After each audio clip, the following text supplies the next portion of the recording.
الحمد لله حمدا كثيرا كما أمر والصلاة والسلام على النبي صلى الله عليه وسلم ما اتصفت عين بنظر وأذن بخبر أما بعد قال الله تعالى في القرآن المجيد أعوذ بالله من الشيطان الرجيم بسم الله الرحمن الرحيم فإذا جاءت الصاخة إلى آخر السورة صدق الله العظيم. Alright, so day by day we're coming closer and closer to the day of judgment, yeah, and day by day we get up to more and more mischief, we do more bad things, yeah, but are we ready for this day? Are we ready for the day of judgment? The day, it will be an extremely scary day, and it comes in the Quran. فإذا جاءت الصاخة يوم يفر المرء من أخيه وأمه وأبيه وصاحبته وبنيه لكل امرئ منهم يومئذ شأن يغنيه وجوه يومئذ مسفرة ضاحكة مستبشرة ووجوه يومئذ عليها غبرة ترهقها قترة أولئك هم الكفرة الفجرة. Yeah, that means, but when there comes the deafening blast, the day a man will flee from his brother and his mother and his father and his wife and his children. For each one of them, that day will have enough preoccupations of his own. Some faces that day will be bright, laughing, rejoicing at good news, and other faces that day will have upon them dust. Blackness will cover them. Those are the disbelievers, the wicked ones. Alright, so the word as-sakha, that the nearest meaning to that word is the deafening blast, yeah? As-sakha is one of the names of the Day of Judgment in Arabic. And just the word as-sakha, when you say it, it's a bit ear piercing, and it's that word, it pierces into the human's ear, and it's sharp when you say it, and that effect of the word, like the effect of as-sakha being sharp and ear piercing, it's like it prepares us for the following scenes, which is how a person will run away from his brother and his mom and his dad and his wife and his children, yeah? And then you see the relation between the brother and the relation between a person and his siblings and his mom and his dad and his wife and his children in this world, or usually it's quite strong, it's quite hard to break, but the deafening blast will be such a blast that it completely breaks these ties as soon as the blast goes off. Yeah, so on the Day of Judgment, as soon as the Day of Judgment comes, it'll be like you're strangers to them. You're strangers to your siblings and your family. Yeah. And then it's like sometimes your relationships with your brother, your sister or something, you can have like a fight or two, but some people can't imagine not being with their parents. Yeah. But on this very day, the Day of Judgment, your parents won't even recognize you, and when you need their help most, they won't help you, and they'll run away from you. Yeah. And then it says that a person will flee from their family and their relatives, and fleeing could mean that when he sees those beloved, when he sees the people that are beloved to him, when they're in need, instead of running to them and going to help them, he will run away from them in case they ask him for help. Yeah.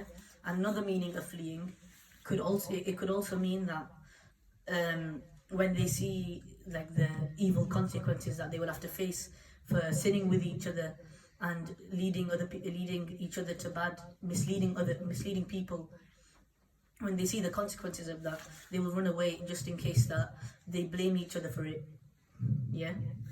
So these people who will run away from us on this day where we need the most are the same people we live for. Yeah, just to keep them happy, we do so many things. Sometimes we disobey Allah, and how often do we hear the excuse that we can't follow such and such because our families don't like it? Yeah, but then why do they become strangers on the day where we need most help? This is the reality we must face. And then we'll have so many of our own concerns on that day. We'll have so many of our own problems on the Day of Judgment that it'll be like mind-blowing. It'll be impossible to consider another person or helping another person on that day. And it's a reminder from Allah that we should give the rights of the people that we love. We should fulfill their rights and we should love them, obviously. but we shouldn't disobey Allah because of them. Yeah. It doesn't matter how much they love us in this world today. Yeah, in the hereafter they'll be strangers. Or when we need them most, they'll be strangers to us. Yeah. And the fearfulness of this scene, this thing where our family, they won't recognize us.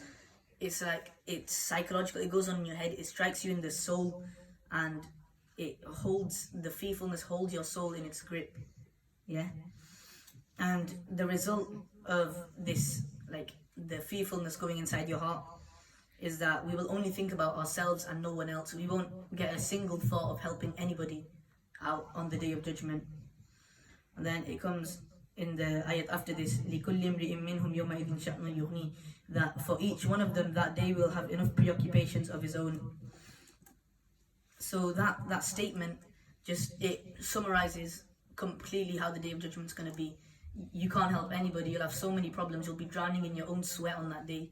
Yeah, it's going to be so scary on that day that you'll have so many of your own problems that you can't help anybody on that day.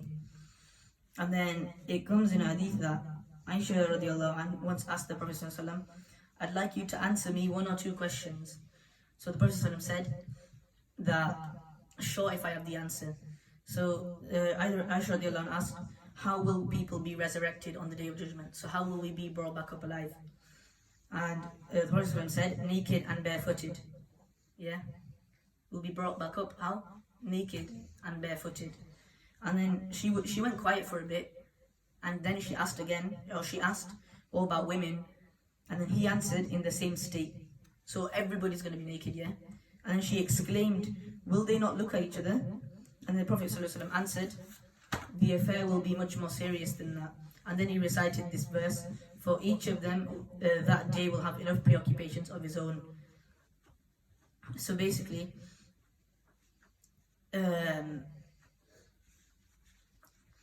we'll be so occupied with ourselves because we've got so many problems that we won't even notice the people around us. Yeah, that's what this hadith is saying. And whoever in this life makes Allah their main focus of life, then obviously in this life there will be times of difficulty, but ultimately the end is sweet for them. They will reach their end goal, which is Jannah. Yeah. And then whoever remains trapped, they remain trapped in their own arrogance in this world, and they did not believe in Allah's revelations like the Quran and the Sunnah. They did not follow it. Yeah. On the Day of Judgment, they'll find themselves in a painful and difficult situation. And then it comes in another ayat, the ayat after that, وُجُوهٌ يَوْمَئِذٍ مُسْفِرَةٌ ضَاحِكَةٌ مُسْتَبْشِرَةٌ, that some faces that day will be bright, laughing, rejoicing at good news. So these faces where they're laughing and they're happy, these are the faces of the believers who have been given their positions in Jannah. Yeah, these will be their faces, and they are joyful and they feel reassured that they have pleased Allah in this world. Yeah, and these people, they will not they'll be spared of the terror of the deafening blast, so they can afford to smile and demonstrate their happiness on the Day of Judgment. Yeah, and they could also be smiling as they have realized the good that is awaiting them. So they could also be smiling because they know their end goal, they know that they're going to Jannah. Yeah, and then the ayat of that, وَوُجُوهٌ يَوْمَئِذٍ عَلَيْهَا غَبَرَةٌ تَرْهَقُهَا قَتَرَةٌ أُولَٰئِكَ هُمُ الْكَفَرَةُ الْفَجْرَةُ, and other faces that day will have upon them dust, blackness will cover them. These are the disbelievers, the wicked ones. So it's basically saying that on the Day of Judgment there are two groups of people. There are happy people and sad people. There are people who are happy because they know their end goal is Jannah, and there are people who are sad because they know what they've got up to in this world, and they know that they're going to Jahannam. So these faces of these people who are going Jahannam, they are covered with the dust of sadness and misery, darkened with humiliation and depression. They know what they've done in this world, and they basically know they're just waiting for their punishment to happen. They know that they're guaranteed to be punished. And these people, they didn't have Iman, they were lacking faith, they weren't Muslims, or they didn't believe in Allah or in the message He sent, the Quran and the Sunnah and the Prophet ﷺ. Yeah. and they constantly violated divine commandments. They didn't follow what Allah had said, and they had done the complete opposite. They had done haram things. Yeah. So you can see from these two different people that their destiny is showing from their faces. The happy people are going Jannah, and the sad people are going Jahannam. Yeah. And then this will be the end goal which we will have to face. This will be the day and the time will come where we have to face this. Yeah. So in this life, who are we trying to please? Are we trying to please Allah or the people around us who on the day where we need them most, they won't even recognize us? We'll be strangers to them. And what are we doing with our lives? And we should all open our eyes up to the truth. And just imagine that you're on a ship, yeah? And there are only two directions you can go. You can go to the deception of the world, or you can go to the beauty of the hereafter, yeah? So you got two choices. So we should all adjust our sails to the beauty of the hereafter. So we should all try and go to the beauty of the hereafter, and we should reach our end goal, which is Jannah. Yeah? So that I pray Allah gives us the ability to act upon what has been said. Ameen wa akhiru da'wana alhamdulillahi rabbil alamin.